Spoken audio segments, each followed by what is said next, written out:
आपकी इस प्रेस वार्ता में आप सबका बहुत बहुत स्वागत है।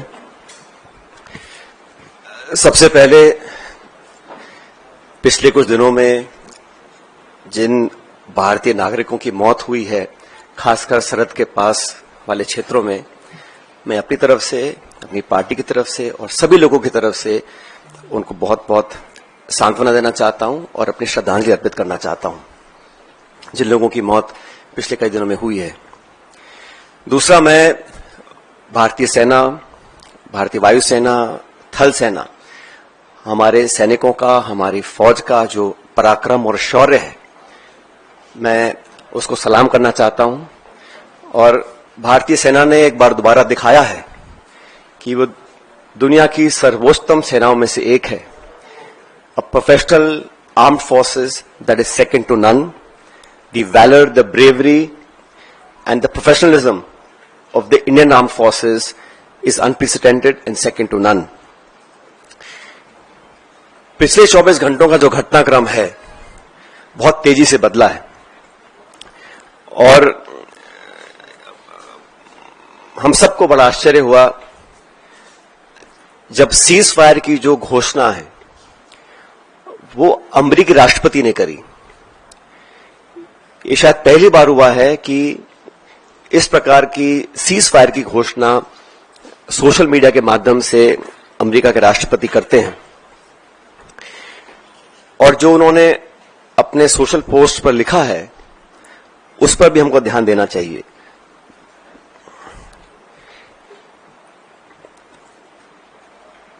भारत और पाकिस्तान के बीच जो मसला है उसका अंतर्राष्ट्रीयकरण करने का जो एक ये नया कदम हम लोगों ने देखा है, ये बहुत आश्चर्यजनक है। और कांग्रेस पार्टी बहुत लंबे समय से इस मांग को करती आई है कि हम लोगों को पार्लियामेंट का एक विशेष सत्र बुलाना चाहिए। आप सबको याद होगा 1994 में कांग्रेस की सरकार में सर्वसम्मति से एक प्रस्ताव पारित किया था जहां पर पीओके को वापस लेने की सहमति संपूर्ण संसद के सभी सदस्यों ने एक स्वर में ली थी। 1994 का जो रेजोल्यूशन है, समय आ गया कि उसको हमें दोबारा दोहराना चाहिए। और इस पूरे प्रकरण में पहलगांव के आतंकी हमले के बाद देश में शायद पहली बार अनप्रेसिडेंटेड और एक तरफा समर्थन भारत सरकार को सब पक्षों से मिला। सभी दल, सभी विचारधारा, 140 करोड़ लोग भारत सरकार के साथ खड़े रहे और हमने साफ कहा था कि पहलगाम में जो आक्रमण हुआ है वो भारत की आत्मा पे आक्रमण है और इसका मुंहतोड़ जवाब देना अति आवश्यक है। सेना ने जो कदम उठाए उस पर हम सबको बड़ा गर्व है और जो आतंकी इलाकों पर, ठिकानों पर जो अटैक करा उसका हम सबको बहुत संतुष्टि इस बात की है कि हमारी भारत की सेना उस काम को कर पाई। लेकिन अनवेवरिंग, अनप्रेसिडेंटेड सपोर्ट जो भारत सरकार को दिया, मैं समझता हूं कि हमारी जो मांग है उसको सरकार को सुनना चाहिए और एक विशेष सत्र पार्लियामेंट का बुलाना चाहिए। काफी चीजें उसमें डिस्कस होनी भी चाहिए और देश एकजुट है आतंकवाद के खिलाफ और पाकिस्तान के दुस्साहस के खिलाफ। ये संदेश पूरी दुनिया में जाना चाहिए।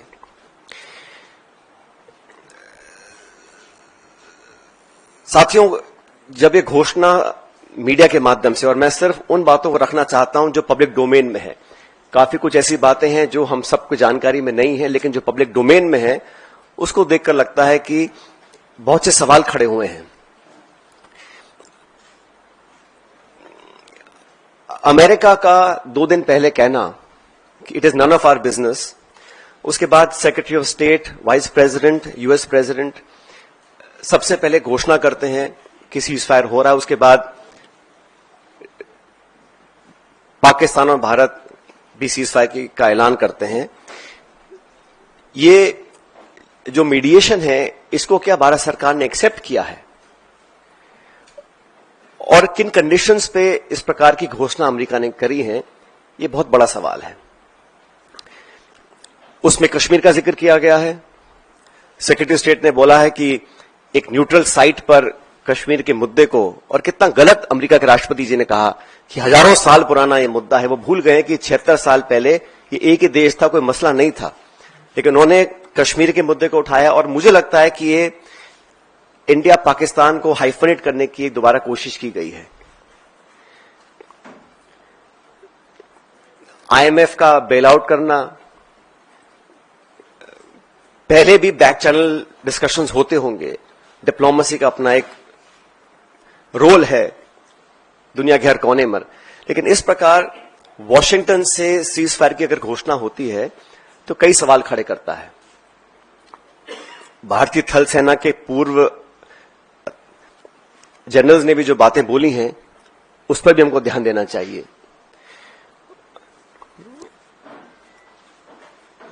मैं मानता हूं कि सीज फायर की घोषणा के बाद जो कल बॉर्डर पर लगातार वायलेशंस हुए, गोले दागे गए, ये उस विश्वसनीयता को खत्म करता है। अगर सीज फायर हुआ है, अनाउंस हुआ है, दोनों पक्षों ने, डीजीएमओज ने बात कर कर सीज फायर की घोषणा करी है, उसके तुरंत बाद रात भर जो खबरें हमें देखने को मिली हैं उसमें निरंतर वायलेशंस हुए हैं सीज फायर के। इसलिए मैं मानता हूं कि हम लोगों को एक ऑल पार्टी मीटिंग बुलानी चाहिए भारत सरकार को, और जो पिछली 2 मीटिंग्स में नहीं हुआ वो इस बार करना चाहिए। प्रधानमंत्री जी को इस ऑल पार्टी मीटिंग में आना चाहिए और पूरे देश को कॉन्फिडेंस में लेकर सभी दलों को, क्योंकि सभी दलों ने अपनी विचारधारा को परे रखते हुए समय पर भारत सरकार को संपूर्ण समर्थन दिया था, और जो ऑल पार्टी मीटिंग्स बुलाई गई उसमें प्रधानमंत्री जी नहीं आ पाए थे। तो एक और ऑल पार्टी मीटिंग बुलानी चाहिए जिसमें वो सबको कॉन्फिडेंस मिले, सब पॉलिटिकल पार्टीज को और देश को कॉन्फिडेंस मिले कि सीज फायर हुआ है, किन शर्तों पर हुआ है, और अगर सीज फायर की घोषणा के तुरंत बाद रात भर पाकिस्तान गोलाबारी कर रहा है, सरहद पर मोटर फायर कर रहा है, तो उनकी विश्वसनीयता पर कब तक विश्वास किया जा सकता है, और क्या गारंटीज हैं कि भविष्य में इस प्रकार की घटना को अंजाम नहीं दिया जाएगा।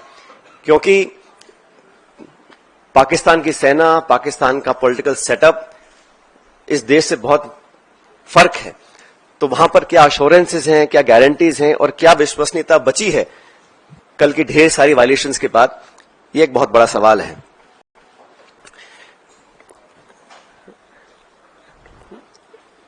उन्नीस में भी जब युद्ध छिड़ा था तो अमेरिका ने कहा था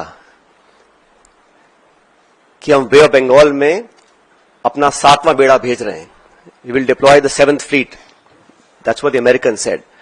but despite that the then government and Indira ji went ahead and did what was in a supreme national interest. आज हम उनको याद करते हैं कि वो नेतृत्व ऐसा था जहां पर नेशनल इंटरेस्ट को सबसे ऊपर रखा गया। और आज भी आपको याद होगा जब पार्लियामेंट पर आक्रमण हुआ था, वाजपेयी जी प्रधानमंत्री थे, सोनिया गांधी जी नेता प्रतिपक्ष थी, सदन के पटन पर उन्होंने खड़े होकर कहा था कि भारत, पूरा देश, पूरा विपक्ष सरकार के साथ है, जो भी उचित कदम उठाना है उसको उठाएं और निसंकोच उठाएं, हम आपके साथ रहेंगे। उन्हीं परंपराओं को कायम रखते हुए प्रमुख विपक्षी दल कांग्रेस पार्टी और तमाम दलों ने, चाहे वो खरगे जी हों, राहुल गांधी जी हों, हम सब ने सरकार को पूरा समर्थन दिया था।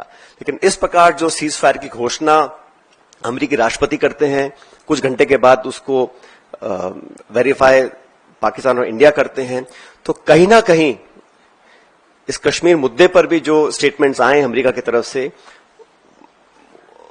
उस पर सरकार को अपना पक्ष रखना चाहिए, क्योंकि ये बायलैटरल इशू है। इसका अंतर्राष्ट्रीयकरण करने की जो कोशिश की जा रही है इस पूरे प्रकरण के माध्यम से, मैं इसको ठीक नहीं समझता हूं।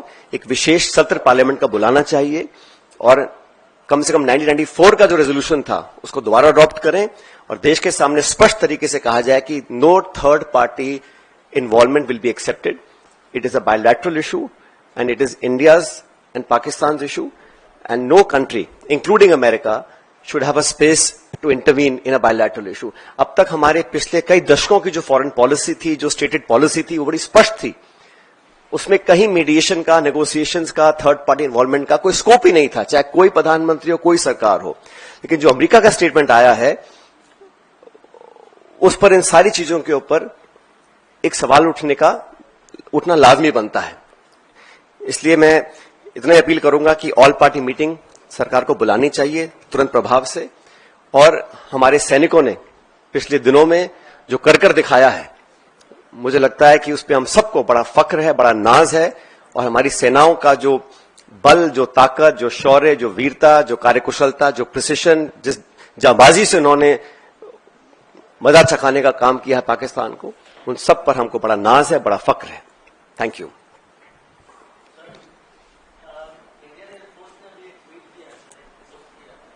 उसमें उन्होंने कहा है कि ऑपरेशन सिंदूर अभी जारी है और जो भी नेशनल ऑब्जेक्टिव था उसको उन्होंने पूरा किया है, लेकिन एक बड़ी बात यह है कि अभी जारी है ऑपरेशन सिंदूर।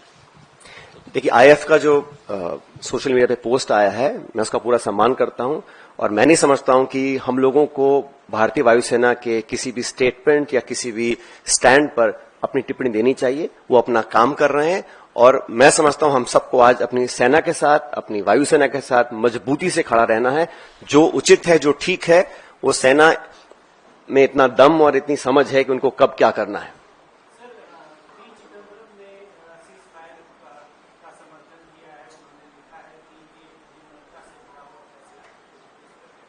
मैंने कहा ना, सीज फायर दो पक्षों का होता है, लेकिन मुझे चिंता इस बात की है कि जिस प्रकार अमेरिका ने पहल कर सबसे पहले अचानक इसकी घोषणा करी, तो क्या परिस्थितियां थीं, क्या वो मुद्दे थे जिनको लेकर अमेरिका इतनी बड़ी पहल कर सकता है बिना पाकिस्तान, हिंदुस्तान के इस बात की पुष्टिकरण करे। ये इतिहास में पहली बार हुआ है। What I am saying is that the fact that the US unilaterally announces a ceasefire between two countries so far away, it's unprecedented. It has never happened before, and they've tried to engulf the discussion to involve Kashmir, which again is unprecedented. To say that they will meet at a neutral site, who are they to decide what is the neutral site and who should meet? POK is part of this country. We have resolved in 1994 to take back POK. Has there been a change in that stand? What are the conditions? What are the circumstances? What are the issues on which they will be talking, and who is a third country to dictate to India where and when we should meet and how we should meet? That is a question that needs to be answered.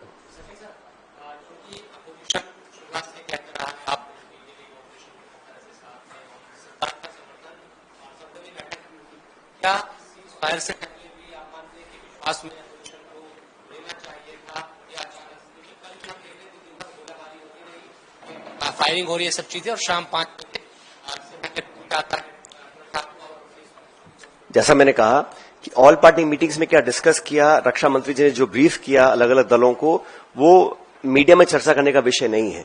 लेकिन मैं इतना कहना चाहता हूं कि हमारी demand शुरू से 22 तारीख को पहली बार ही खड़गे जी और राहुल जी ने कहा था कि हम सरकार के साथ हैं, निसंकोच होकर पाकिस्तान के दांत खट्टे करने का और सबक सिखाने का, आतंकवादी घटनाओं को जड़ से खत्म करने का हमको एक जो प्रण लिया है उसको पूरा करना चाहिए।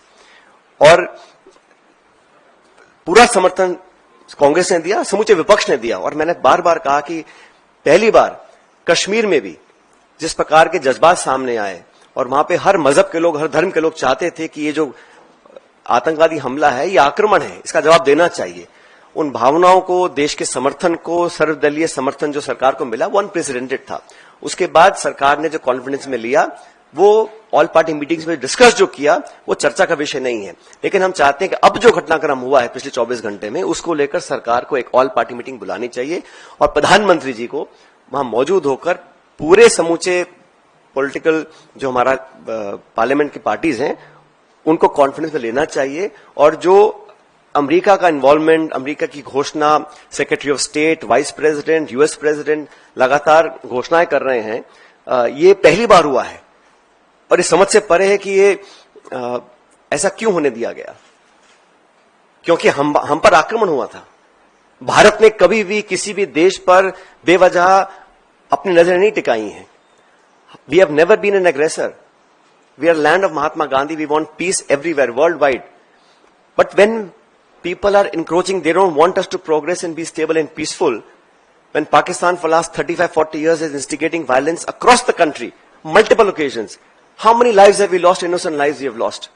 We have to protect our citizens. हमारा जो एक्शन था, हमने बड़ा समझदारी से, भारतीय सेना ने सिर्फ आतंकी ठिकानों को निशाना बनाया, कोई सिविलियन कैजुअलिटी नहीं हुई, एंड शुरू में कहा गया we are not for escalation, लेकिन जो वहां से रिस्पॉन्स आया उसका जवाब देना था। लेकिन जो सीज फायर करने की घोषणाएं हुई हैं, वो मुझे लगता है कि इसमें सरकार को अपना स्पष्टीकरण देना चाहिए। सचिन सर,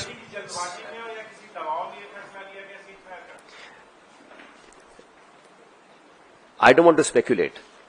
जो पब्लिक डोमेन में खबरें आई हैं, मैं मात्र वहां तक अपनी बात सीमित रख रहा हूं, और मुझे लगा, हम सबको लगा कि ये जो हुआ है ये पहली बार हुआ है, ऐसा आज तक कभी हुआ नहीं है।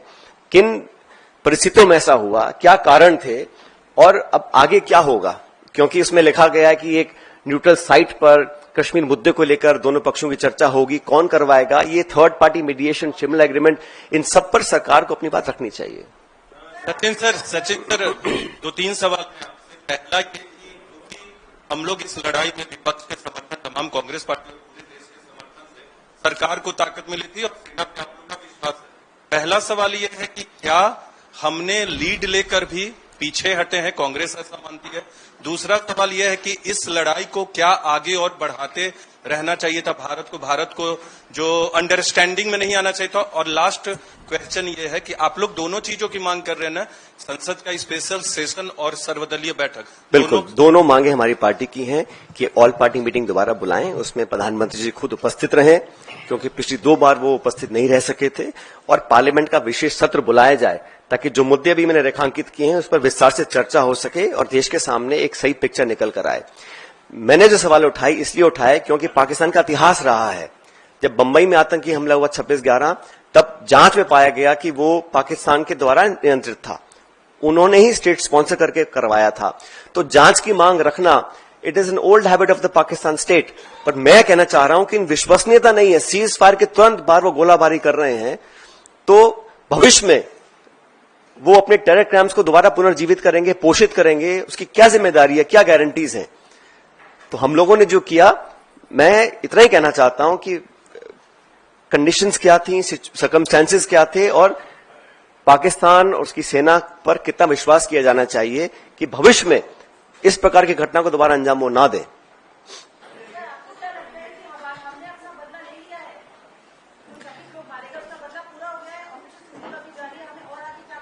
जैसा अभी आपके साथी ने कहा कि एयरफोर्स ने अभी एक स्टेटमेंट जारी किया है, तो we should wait and watch. But मैं फिर कहना चाहता हूं कि हमारी जो कार्रवाई थी वो आतंकियों के खिलाफ थी।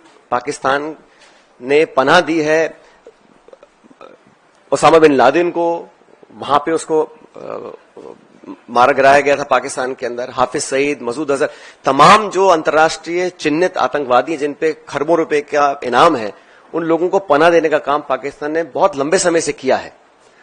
तो हम लोग तो चाहते हैं कि वो आतंकियों का जो इंफ्रास्ट्रक्चर है उसको पूरी तरह ध्वस्त किया जाना चाहिए। उसमें सेना को काफी सफलता मिली है, लेकिन अभी क्योंकि जैसा आप साथी ने कहा कि आईएफ ने कहा कि ऑपरेशन जारी है, we should wait and watch.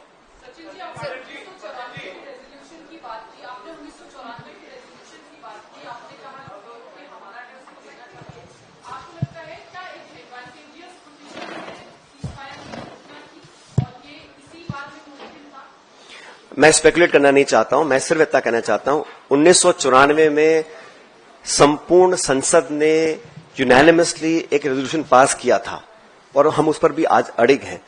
मैं मानता हूं कि समय आ गया कि हमें उस रेजोल्यूशन को दोबारा दोहराना चाहिए, और अगर कोई चेंज ऑफ स्टैंड है तो चर्चा करनी चाहिए। हमारी पार्टी का कोई चेंज ऑफ स्टैंड नहीं है, वो कांग्रेस के समय में रेजोल्यूशन पास किया गया था 1994 में, और हम आज भी उस पर कायम है, पूरा देश उस पर कायम है। लेकिन एक सर्वदलीय बैठक और पार्लियामेंट का विशेष सत्र सरकार को तुरंत बुलाना चाहिए। सचिन पायलट जी, सचिन जी, मेरा सवाल आपसे ये है कि आप भी फौज में हैं। सवाल ये है कि इंदिरा गांधी ने 1971 में पाकिस्तान के 2 टुकड़े किए थे, और जो हालात अभी सीमा के आसपास के बने हुए हैं पहलगाम के बाद, क्या आप मानते हैं कि एक मौका था पाक अधिकृत कश्मीर पे कब्जा करने का, पाक अधिकृत कश्मीर को लेने का, वो मौका हम चूक गए उस मौके से? मैं इतना ही कहना चाहता हूं कि जब जब पाकिस्तान ने दुस्साहस किया है, आतंकी हमलों को अंजाम दिया है। तथ्यों के साथ ये पाया गया कि Pakistan state is fully involve. तो हम लोगों को वहां पर जो आतंकी गतिविधियां करने वाली जो ताकतें हैं उनको नष्ट करना चाहिए। और 1994 का जो रेजोल्यूशन है पार्लियामेंट का वो आज भी कायम है, मैं इतना कहना चाहता हूं। सचिन जी, एक सवाल है, कांग्रेस को ज्यादा दिक्कत किस चीज से है? सीज फायर का जो फैसला लिया गया वो विपक्षी पार्टियों को कॉन्फिडेंस में नहीं लिया गया, वो फैसला गलत था, या फिर एक तीसरे देश को इसमें शामिल किया गया और वो जानकारी दे रहा है ट्वीट के जरिए कि भारत पाकिस्तान के बीच अब युद्ध जो है वो खत्म हो रहा है? किस बात पर कांग्रेस की ज्यादा आपत्ति है? पहली बात तो हमारी कोई आपत्ति नहीं है, लेकिन एक प्रमुख विपक्षी दल होने के नाते, क्योंकि हम लोगों ने भी कई साल देश की सेवा सत्ता में भी की है, विपक्ष में भी की है, हमारा इतना मानना है कि जो पिछले 24 घंटे में हुआ है वो आज तक हुआ नहीं। किन कारणों से हुआ उसका स्पष्टीकरण आना चाहिए। और अगर सीज फायर था भी तो डीजीएमओ पाकिस्तान हिंदुस्तान की अगर बात करके किसी निर्णय पर पहुंचते वो एक अलग विषय था। और शायद ऐसा पहले भी हुआ है, 2021 में पहले ऐसा हुआ है, लेकिन पहली बार किसी तीसरे देश ने इसकी घोषणा करी है। वो मैं समझता हूं कि उस पर भारत सरकार को अपना पक्ष रखना चाहिए कि ऐसा क्यों हुआ और किन कारणों से हुआ, किन परिस्थिति में हुआ। और उसमें दायरे में कश्मीर को लिया गया है और कहा गया कि हम दोनों देशों के साथ ट्रेड करेंगे, इन्वेस्टमेंट करेंगे, और भारत और पाकिस्तान को हाइफनेट करने की कोशिश की है। They have trying to hyphenate India and Pakistan, where I think our effort for the last 20-25 years, any Indian government has done, is to dehyphenate India and Pakistan. They're trying to bring us back in a hyphenation state, which I don't think is a positive development. Sachin ji, sir जिस तरीके से आपने कहा, और ये तथ्य भी है कि अमेरिका ने इसकी घोषणा करी, अमेरिका कश्मीर की मध्यस्थता की बात कर रहा है, अमेरिका हिंदुस्तान पाकिस्तान को एक तराजू में तौल रहा है, और इतना ही नहीं, चाइना ने आखिर में आते आते साफ कर दिया कि वो इस मामले में पाकिस्तान के साथ खड़ा है। तो कहीं न कहीं भारत की विदेश नीति पर सवाल खड़े होते हैं। क्या भारत की विदेश नीति में कहीं खामी आपको नजर आती है? देखिए, ये समय नहीं है खामियां निकालने का, आलोचना करने का, लेकिन जैसा मैंने कहा, सीज फायर की घोषणा, न्यूट्रल साइट पे इंडिया पाकिस्तान की चर्चा की पहल करवाना, वो भी एक तीसरे मुल्क के माध्यम से, वो हमारी अब तक की फॉरेन पॉलिसी से हटकर है और उस पर सरकार को अपनी बात रखनी चाहिए। मैं नहीं मानता हूं कि आज हम लोग बैठकर आलोचना करें, गिनतियां करें। सरकार ने खुद ही माना था पहली ऑल पार्टी मीटिंग में कि चूक हुई है, कि जो आतंकवादी भारत में आए थे, जब रेल बंद है, हवाई जहाज बंद है, गाड़ियां बंद हैं, कैसे तो आए होंगे वो लोग, तो अलग विषय। आज समय नहीं है कि हम उसका विश्लेषण करें, लेकिन जो अब आने वाले जो समय है उसमें कैसे हम डील करेंगे। भारतीय वायुसेना बोल रही है कि अभी ऑपरेशन जारी है, सीज फायर की घोषणा हुई, उसकी पालना नहीं हो रही है। हम सबने देखा है बॉर्डर सरहद पर जो बमबारी कल हुई है उसका मल्टीपल वायलेशंस हुए हैं, उस पर हम लोगों को क्या करना है, ये सरकार को मैं फिर कहना चाहता हूं। जहां तक आतंकवाद से निपटने की बात है, जहां तक पाकिस्तान को सबक सिखाने की बात है, और भविष्य में उनमें वो क्षमता ना रहे कि वो आतंकियों को पनाह और ट्रेनिंग दे सकें, उस टारगेट को हासिल करने की बात है। पूरी भारत की जनता, एक एक व्यक्ति सरकार के साथ खड़ा है, और हमारी फौजों ने जो अब तक करके दिखाया उस पर हमको पूरा नाज है, हम समर्थन में है। लेकिन जो सीज फायर वाला प्रकरण है उस पर मुझे लगता है कि कई प्रश्न और सवाल खड़े हुए हैं। ये कोई नई बात तो है नहीं, हम सब जानते हैं कि उनका पूरा समर्थन रहा है। जो आर्टिलरी है, इक्विपमेंट है, वो सारा चीन सप्लाई करता है पाकिस्तान को।